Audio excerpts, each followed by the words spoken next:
The first video series is the Sustainable Career Pathway video series. The beauty of this is that we are getting professionals who have been working within different industries in the blue economy to explain their experience and to tell you what it was like when they were your age and how they got to the point that they're at.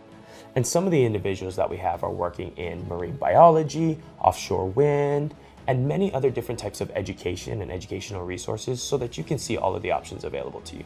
It's often difficult to pursue a certain career pathway or an interest if you don't really know what that field offers, and why it's really important to find mentors and get help along the way so that you can find out what's right for you in life.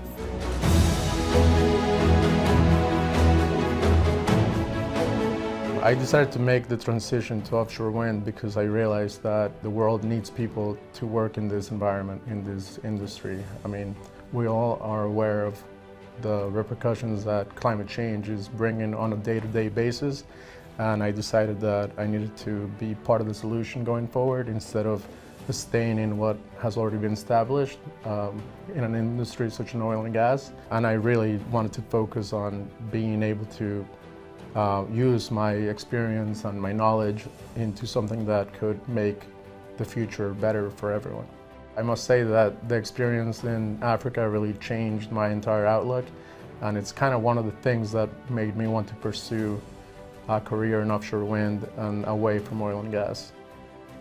Africa, of course, was an amazing experience. I was living in Lagos, Nigeria, working with locals, training younger engineers, understanding the culture, the different regulations that are in place, the different clients that are in the region, and yeah, learning about different tribes, different languages, different heritages, which was incredible for me. And I really was able to see firsthand when projects are built up correctly with everyone in mind, how much of an impact that can have to different industries. Being able to spend time in Africa and with the small villages, small schools, really prompted me to want to pursue something larger than just myself, which is why I went on to take the path that I chose. So I decided to move to Texas, where I pursued a degree in offshore and coastal systems engineering from Texas A&M University, at which point, after I graduated, I joined the energy industry out of Houston, Texas, working in the oil and gas fields offshore in the Gulf of Mexico. And then I decided to transition to clean energy. So I made a move to Germany, where I worked in Europe for about a year and a half, and eventually made the move back to the US to start contributing towards building up the first offshore wind projects in the US. There's, I think, close to 800 different job positions that people could pursue to build up these offshore wind farms. It can be anything from scientists, marine mammal, observers, pilots, ROV techs.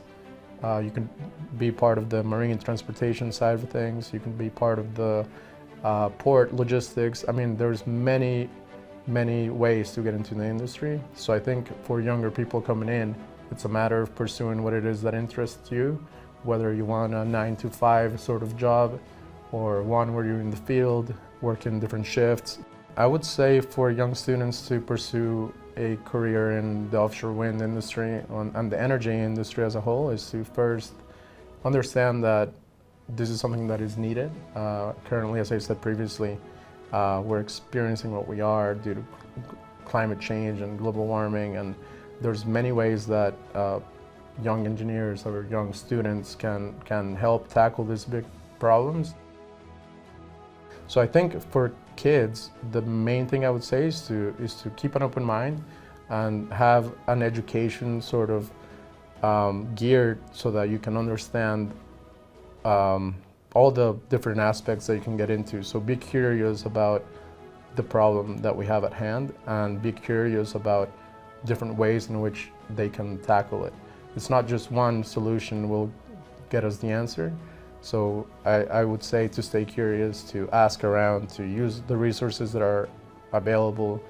There's projects globally in offshore wind, in Europe, in Asia, in South America starting out. So this could also be an opportunity for students to move abroad if that's what they want to do. I've done it now twice, as I previously said, once for oil and gas and once for offshore wind.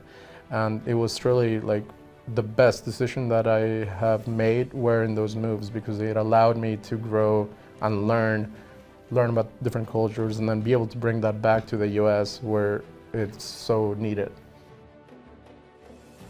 I would say that it is a fantastic industry to be a part of. Right now it's very small because it's such a nascent industry here in the US.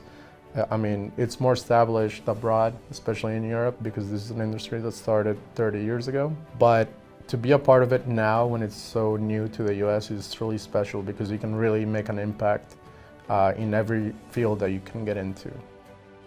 I really encourage everyone to have a deeper look, to understand the places where they think, based on their interests, where they could line it up and align with what is needed to build these offshore fields, and really just go for it. Don't hesitate, and if they can find a mentor that they think mirrors a career that they may want to follow, do not be afraid, because most people are more than willing to teach and reach out and help out.